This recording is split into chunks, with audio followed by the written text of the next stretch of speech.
Hi everyone, welcome back to my channel. তো উত্তর কলকাতার পুজো পরিক্রমাতে তোমাদের সবাইকে স্বাগত। তো চলো আজকে তোমাদের একটা ইউনিক প্যান্ডেল পরিক্রমা করাবো, যে প্যান্ডেলটির থিম হচ্ছে হারায়ে খুঁজি, মানে কোনো জিনিস হারানোর পরে যে খোঁজা হয় সেই জিনিসগুলো আর কি এখানে। তো এখানে অনেক ধরনের যে জিনিসগুলো আমাদের ছোটোবেলা থেকে এখনো পর্যন্ত হারিয়ে গেছে সেই সব জিনিসপত্রেরই সমন্বয় আমরা এই প্যান্ডেলটিতে দেখতে পাবো।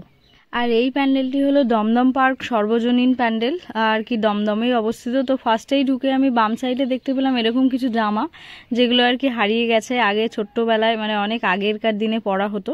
তারপরে এরকম কিছু বক্স বক্স করা আছে এবং ওর মধ্যে অনেক কিছু লেখাও আছে, যেগুলো মানে যে লেখাগুলো আর ইউজ করা হয় না বা যেগুলো হারিয়েই গেছে বলতে পারো। তারপরে চলো এবারে আস্তে আস্তে এই লেখাগুলো দেখতে দেখতে আমরা ভিতরে প্রবেশ করছি, আর ভিতরটা দেখে জাস্ট মুগ্ধ হয়ে যাবে। দেখো এই যে ছোট ছোট মাদুর বা এই যে ধামা কুলো বা ঝুড়ি টাইপের, এইগুলো এখন অতটা ইউজ করা হয় না, হারিয়ে গেছে। এই ধরনের ব্যাগ বা এই যে সরা, বা এইখানে দেখো পিঠে বানানোর কিছু টুলস দেখা যাচ্ছিল, যেগুলো মাটির আগে বানানো হতো, তো ওগুলোও এখন হারিয়ে গেছে। তো সেই সমস্ত জিনিসপত্রই এখানে দেখানো হয়েছে। এছাড়া আরও অনেক কিছুই দেখানো হয়েছে, তো তোমরা দেখতে থাকো। তারপরে ওখানে দেখো বিশেষ কিছু কিছু লেখা আছে। দেখো শ্রীকৃষ্ণ কীর্তন কাব্যের অনুষঙ্গে কিছু কিছু লেখা এখানে আছে, যেগুলো আমি দেখাচ্ছি। একটি ভৌগোলিক মাধ্যম, বা এখানে অনেক টাইপের তোমরা লেখা দেখতে পাবে, যেগুলো অনেক পুরনো দিনের বা পুরনো আমলের, যেগুলো খুবই বিখ্যাত ছিল একটা সময়। তারপর দেখো এই যে হারমোনিয়াম আছে, খোল আছে। দেখো এই ধরনের হারমোনিয়াম খুব একটা এখন পাওয়া যায় না, এখন তো আধুনিক টাইপের হারমোনিয়াম দেখতেই পাই আমরা। তো চলো, এখানকার মাতৃ প্রতিমাটা কিন্তু খুবই সুন্দর। আর এখানে দেখো অনেক বস্তা কাপড় এরকম টাইপের দিয়ে দিয়ে প্যান্ডেলগুলোকে বানানো হয়েছে। দেখো এগুলো এরকম ছেঁড়া কাপড়, রুমাল, বিভিন্ন ধরনের কাগজের টুকরো, এই সমস্ত দিয়ে শাড়ি, তারপরে এই যে ভাঙা সাইকেল, এটা দেখতে পাচ্ছ, রিক্সা বা নাঙল, যেগুলো আর কি পুরোনো দিনের আমলে ইউজ করা হতো, এরকম গরুতে টানা গাড়ি।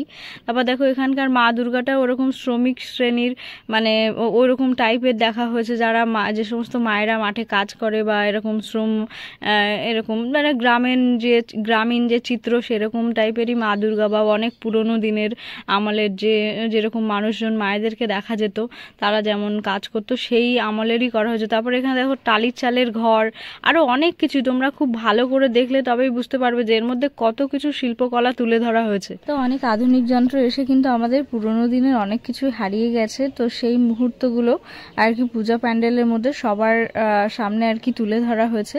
অনেক সুন্দর সুন্দর জিনিস, যেগুলো আধুনিক যন্ত্রপাতি আসায় আমরা আর ব্যবহার করি না, হয়তো সেগুলো ফেলে দেওয়া হয় বা কোনো কিছু বিক্রি করে দেওয়া হয়, সেই সব জিনিসপত্রের উপরেই এই আর কি প্যান্ডেলটা করা হয়েছে। দেখো আগে গরুর গাড়িতে করে এরকম মালপত্র, বাক্স প্যাটরা, বস্তা নিয়ে যাওয়া হতো। এছাড়া এখানে মাছ ধরার যে জাল, সেই জালও দেখানো হয়েছে। দেখো এই যে বাক্স প্যাটরা, এই সমস্ত বাক্সতে করে বা বক্সে করে আগেরকার দিনে জিনিসপত্র নিয়ে যাওয়া হতো। আমরা অনেক পুরোনো দিনের সিনেমাতে দেখতে পাই যে পুটলিতে করে জিনিসপত্র নেওয়া হতো, তো সেই সমস্ত পুটলি, বাক্স প্যাটরা, এই দেখো এখানে অনেক ধরনের বাক্সগুলো আছে। তারপরে দেখো বিভিন্ন রকমের বস্তা, টালি ঘর আর কি, টালির ছাদের ঘর, এই দেখো বস্তাগুলো। তারপরে এই যে টানা গাড়িগুলো, যে বড় বড় চাকার গরুর গাড়িগুলো, সেগুলো এখন আর দেখা যায় না, সেগুলো দিয়েই এই প্যান্ডেলটাকে সাজানো হয়েছে। তারপরে এখানে দেখো বিভিন্ন ধরনের পুরোনো দিনের চিত্র, বিভিন্ন ধরনের পুরোনো ছবি, পুরোনো বিভিন্ন বিখ্যাত মানুষদের ছবি দিয়ে এখানে প্যান্ডেলটা সাজানো হয়েছে। তো পুরোনো দিনের যে বড় বড় সাইকেলগুলো হতো, সেই সাইকেলগুলো আছে পাশে, তো ভিড়ের জন্য আমি দেখাতে পারলাম না। তাছাড়া এখানে আরো অনেক ধরনের জিনিস আছে, যেগুলো বস্তা তো আগেই দেখিয়েছি। তারপর এরকম যে গামছা গলায় দিয়ে কাজ করা হতো। তারপর দেখো এখানে ধানের বোঝা বওয়ার জন্য, যে ধানের বোঝা পিঠে করে বয়ে নিয়ে যেত। তারপরে যারা কৃষকরা আছে, তারা যেরকম মাথায় টুপি দিয়ে আর কি ধান টান কাটতো। তোমাদের কেমন লাগলো অবশ্যই জানিও। আর ভিডিওটা যদি ভালো লাগে চ্যানেলটিকে একটু সাবস্ক্রাইব করে দিও, আর ভিডিওটাকে লাইক করতে ভুলো না। আরো অনেক ভিডিও আসছে তোমাদের জন্য, তো দেখতে থেকো ভিডিওগুলো। আর তোমাদের পুজো কেমন কাটলো জানিও। শুভ বিজয়া সকল।